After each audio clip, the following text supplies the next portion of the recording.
Hello बच्चों, let's read the question. The question says the reaction A to C proceeds through two paths, 1 and 2 as shown below. Okay, तो A से अपना C तक एक path 1 है और A से B और फिर B से C ये अपना है पाथ 2. ओके, तो यहाँ से अगर अपन देखें तो अपने को पूछा है the correct relationship between delta H1 and delta H2 will be.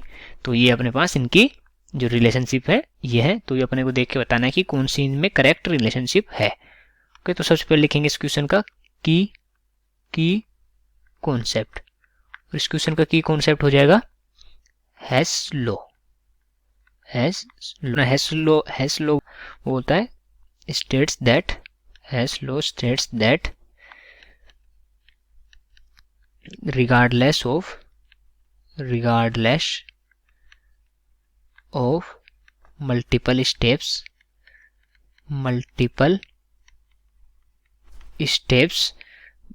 of reaction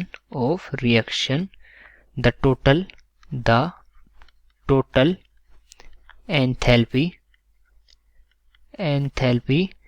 change for the reaction is sum of all changes associated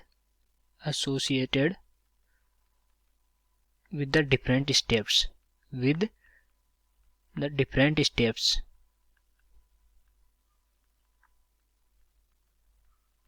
okay, ये होता है अपना हेस लॉ.